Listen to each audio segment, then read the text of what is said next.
一緒に遊ぼう。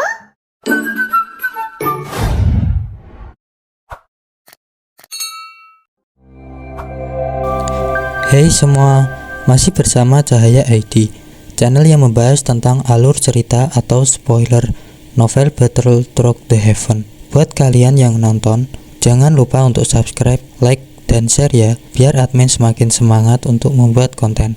Oke, kembali ke alur cerita Battle Through the Heaven. Kita lanjut ke ceritanya.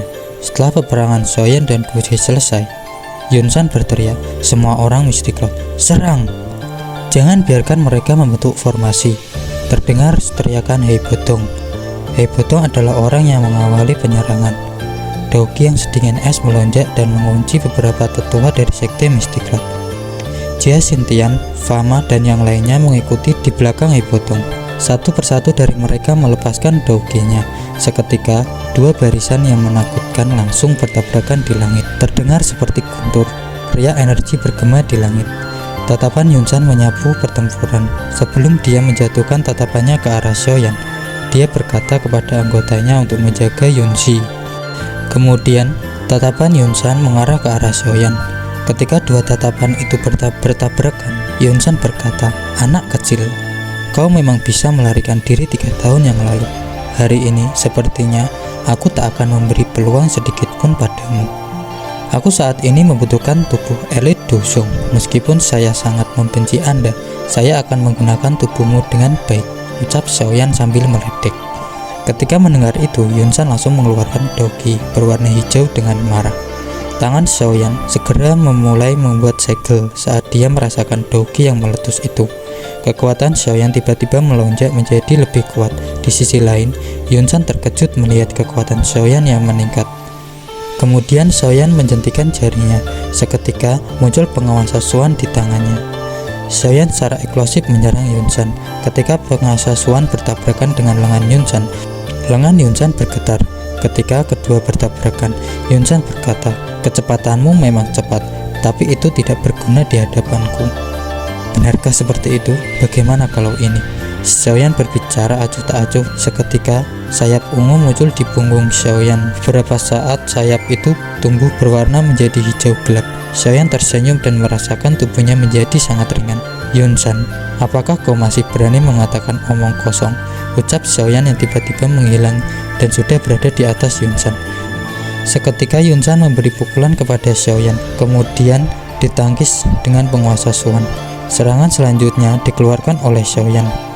Seketika angin di tinjunya mengeluarkan kekuatan yang menakutkan, membuat alis Yunsan terangkat sedikit dan menjauh dari Soyeon.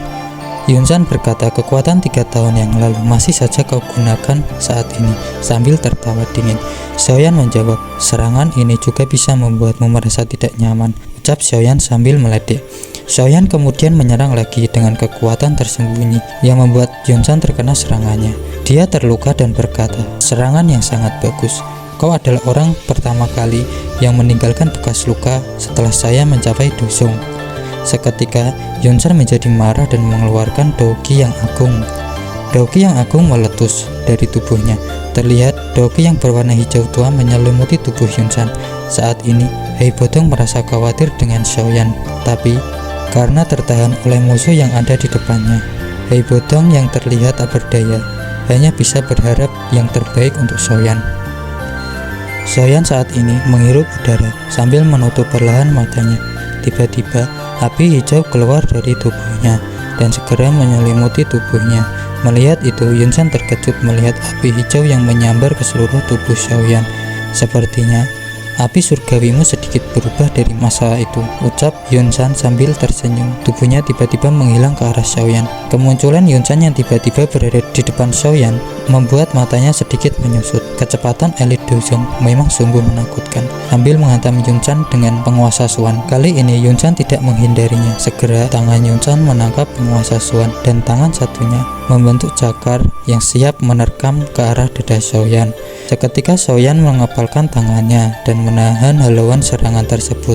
Rasa sakit menjalar ke tangan Yunsan, namun dia tidak menghiraukan dan mencoba untuk tetap tenang. Saat ini Soyeon dan Yunsan bertukar 10 pukulan seperti kilat dalam beberapa detik. Soyeon kemudian mengeluarkan kartu trufnya. Api pemecah tsunami, api hijau yang bergejolak muncul di atas penguasa Swan. Api itu langsung mengarah ke arah Yunsan. Di sisi lain, Yunsan juga mengeluarkan kekuatannya. Tangan merobek angin penuh kesedihan, teriak Yunsan. Dua serangan mematikan saling bertabrakan, tapi kedua orang itu tidak menerima efek apapun dari serangan tersebut. Xiaoyan maju ke depan. "Apa kau cari mati?" ucap Yunsan. Tiba-tiba, aura yang kuat melaju ke arah Yunsan dari belakang. "Apakah ini tubuh spiritual Xiaoyan?" gumam Yunsan. Dengan secepat kilat, serangan mengenai punggung Yunsan, membuat Yunsan mengeluarkan darah dari mulutnya. "Bagaimana saya membiarkan Anda menindas murid saya?" Sosok Yaolong melihat ke arah Yunsan sambil tertawa. "Kamu hanyalah tubuh spiritual belaka. Namun, kamu sungguh berani bertindak sombong. Sepertinya ada seseorang yang menunggumu terlalu lama," ucap Yunsan. "Pelindung Wu, aku akan menyerahkan orang ini padamu." Xiaoyan dan Yaolong melihat kabut hitam yang muncul. Wajah mereka secara bersamaan berubah menjadi serius. Xiaoyan menoleh dan berbicara kepada Yaolong untuk berhati-hati. "Yao Chen, sungguh tidak terduga kamu benar-benar datang kepada kami," ucap sosok itu. Yaolong mengamati tubuh hitam yang disebut pelindung Wu. "Pelindung ini mungkin sedikit takut ketika kamu mempunyai tubuh fisik. Namun, untuk melawan tubuh spiritual, Hell of Soul mempunyai banyak metode untuk berurusan dengan Anda. Guru, kamu bisa sepenuhnya bertarung dengan dia, dan saya akan berurusan dengan Yunsan," ucap Xiaoyan yang melihat gurunya dengan wajah serius. Yaolong menghela napas pelan. Situasi kali ini benar-benar beresiko. Yunsan kemudian berbicara pada sosok tersebut. "Pelindung Wu, aku akan menyerahkan dia padamu." "Klan Xiao, apakah kau mempunyai barang yang dibutuhkan klan kami?" tanya pelindung Wu. Sesaat kemudian, pikiran Xiaoyan bergerak. Dia menggumam. "Mungkin Hell of Soul mencari giok yang diberikan ayah padaku. Apakah ayah ditangkap karena ini?" pikir Xiaoyan. "Bocah tengik, lihatlah, kau begitu sangat menyedihkan. Mari lihat, kali ini siapa lagi orang yang akan membantumu," ucap Yunsan yang mengejek Xiaoyan. Rantai hitam segera meluncur ke arah Yaolong. Api putih pekat menyala di tangan Yaolong, berubah menjadi panah yang menghalau serangan rantai itu. Tidak heran jika kamu bisa lolos dari perangkap aula jiwa saat itu. Kamu benar-benar mempunyai api surgawi, ucap sosok tersebut. Senjata ini dibuat secara khusus untuk menangkap tubuh spiritual. Telah kehilangan pengaruhnya ketika ada sosok jiwa yang mempunyai api surgawi sepertimu. Segel tangan tiba-tiba berubah dan 3 rantai hitam bergerak secara eksplosif ke arah Yaolong. Yaolong hanya menjentikkan jarinya. Seketika keluar api putih yang segera membentuk ular dan bertabrakan dengan rantai itu. Pengalaman bertarung Yaolong sungguh luar biasa. "Yunsan, cepat bunuh Xiaoyan," ucap sosok itu. Yunsan yang terdiam kemudian berkata, "Bajingan kecil, awalnya saya hanya ingin bermain denganmu. Tapi situasi sekarang tidak memungkinkan. Maka dari itu, sepertinya aku harus mengakhiri hidupmu dengan satu serangan." Permukaan pedang Yunsan menjadi gelap. Segera dia membuat segel. "Bila pengereman angin terendam," teriak Yunsan. Pedang panjang tiba-tiba berputar keras melaju ke arah Xiaoyan. Wajah Haibotong menjadi pucat ketika dia melihat serangan kuat Yunsan melaju ke arah Xiaoyan. Xiaoyan yang tidak tinggal diam. Kemudian Xiaoyan mengeluarkan segel gunung.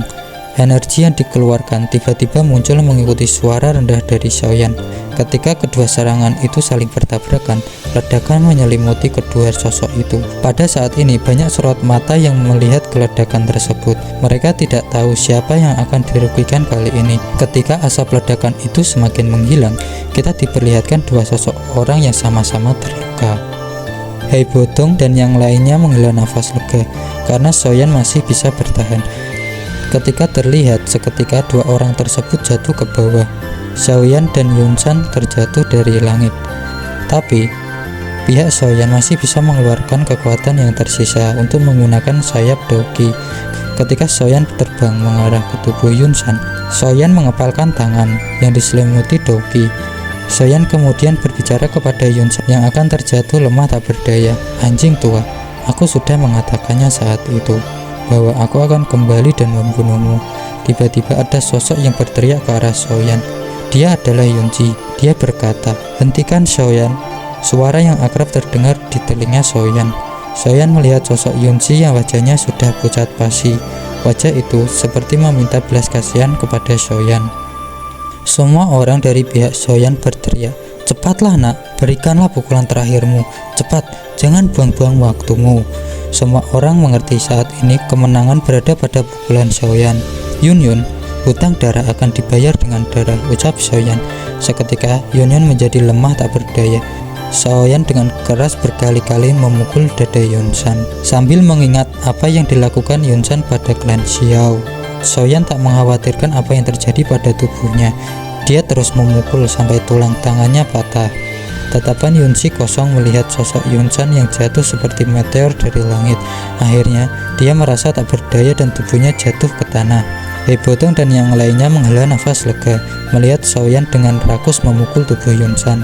Sosok Heibotong berkata, "Anjing tua itu sepertinya sudah memanen apa yang dia tanam, dan sepertinya Xiaoyan sudah menderita terlalu lama karena Yunsan." Wajah Yunsan tertutupi oleh darah, matanya perlahan menutup dan aura Yunsan semakin melemah. Xiaoyan masih menatap tajam ke arah Yunsan sebelum tubuhnya melayang ke bawah. Sebuah bayangan tiba-tiba menarik Xiaoyan. Tepat ketika sosok Xiaoyan hampir menyentuh tanah, dengan lemah Xiaoyan membuka matanya dan melihat sosok Yao Lao. Xiaoyan berkata, "Guru, saya telah berhasil." Yao Lao menjawab, "Kamu terlalu gila. Mungkin Anda setelah ini akan membutuhkan waktu yang cukup banyak untuk memulihkan diri." Suara Xiaoyan semakin lemah. Dia berkata, "Cepat tangkap tubuh itu, kerangka elit Dusung." Yalo terkejut mendengar itu. Seketika hatinya dipenuhi dengan kehangatan ketika Xiaoyan masih mengingat waktu itu dalam kondisi seperti ini. Dengan cepat Yalo menuju ke arah Yunsan yang tak berdaya. Sebelum dia mendekat, tiba-tiba sosok hitam sudah muncul di samping tubuh Yunsan. Setelah kematian Yunsan, kita diperlihatkan sosok yang sudah berdiri di samping Yunsan. Seseorang dari aula jiwa itu menelan roh Yunsan dengan paksa. Sepertinya dia mempunyai teknik untuk menelan jiwa dengan paksa untuk meningkatkan kemampuannya. Namun, saya kira ada timbal baliknya. Itu akan berdampak sangat besar di masa depan, ucap Yao Lao. "Lantas apa yang harus kita lakukan, Guru?" tanya Xiaoyan. "Kita harus menghentikannya, jangan sampai dia menyerap sepenuhnya roh Yunsan," jawab Yao Lao. Sosok dari aula jiwa itu berkata, "Yao Chen, jangan berpikir Anda bisa menghentikan saya. Urusan saya kali ini sudah selesai. Saya harus pergi." Yunzi terlihat sangat geram. Dia berkata, "Apa yang kamu lakukan pada Yunsan?" Mendengar hal itu, pelindung Wu berkata, "Tentu saja, saya mengambil imbalan saya. Kamu pikir sekte Mystic Cloud bisa berkembang tanpa bantuan dari Hell of Soul? Hahaha. Saat ini saya hanya mengambil bayaran dari semua kekuatan Mystic Cloud yang didapatkan." Yunzi dan anggotanya menyerang pelindung Wu. Namun mereka bukan lawannya dan dengan mudah dikalahkan. Ketika Yunzi sudah tidak berdaya, Nalan Yanran tiba-tiba datang. Ternyata dia baru kembali dari pelatihannya. Ketika Nalan Yanran sampai di sana, dia terkejut melihat sekte Mystic Cloud sudah hancur. Nalan Yanran bertanya pada Yunzi, "Guru, apa yang sebenarnya terjadi?" Yunzi menjawab, "Sepertinya ini adalah akhir dari sekte Mystic Cloud." Nalan Yanran masih kebingungan dengan apa yang sedang menimpa sekte Mystic Cloud. Seketika dia melihat sekelilingnya, tatapannya berhenti pada sosok Xiaoyan yang tergantung di langit. Dia mengerutkan dahinya dan berkata pada Xiaoyan, "Apakah kau yang melakukan ini semua?" Xiaoyan dengan suara acuh tak acuh berkata, "Jangan salah paham, ini semua tidak ada kaitannya denganmu. Kenapa kau tak tanya pada guru yang ada di sampingmu?" Yunzi kemudian berkata, "Ini semua memang tidak ada kaitannya denganmu. Sekarang kita urus pelindung Wu yang memakan tetua kita." Yanran dan Yunzi menyerang pelindung Wu secara bersamaan, tapi mereka bukanlah lawannya, dengan mudah dikalahkan. Tatapan pelindung Wu ke arah Xiaoyan, "Aku sepertinya tak jadi pergi dan ingin memakan jiwa dari klan Xiao." Xiaoyan dan Yao Lao kaget mendengar itu. Kemudian Yao Lao menyuruh Xiaoyan untuk pergi ke arah Heibotong dan yang lainnya.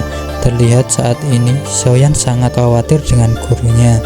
Kemudian Yao Lao meyakinkan Xiaoyan, "Meskipun kekuatan lawan telah melonjak, dia tidak akan mudah mengalahkanku," ucap Yao Lao. Pertarungan Yao Lao dan Hell of Soul pun terjadi, tapi sepertinya target pelindungmu saat ini adalah Xiaoyan. Bajingan, sungguh trik yang licik, ucap Yano. Sosok pelindung Wu segera mendekati Xiaoyan. Hei Bodong dan yang lainnya mencoba melawan dan melindungi Xiaoyan, tapi mereka bukan lawannya. Dengan mudah dikalahkan dengan sekali serangan. Ketika pelindung Wu sudah mau menyentuh Xiaoyan, tiba-tiba sosok Medusa menghentikannya. Melihat hal tersebut, pelindung Wu sangat kaget dan berkata, "Siapa kamu? Benar-benar berani berurusan dengan Hell of Soul. Hidupnya hanyalah milikku," ucap dingin Medusa. Dan cerita pun selesai. Terima kasih sudah menonton. Sampai jumpa.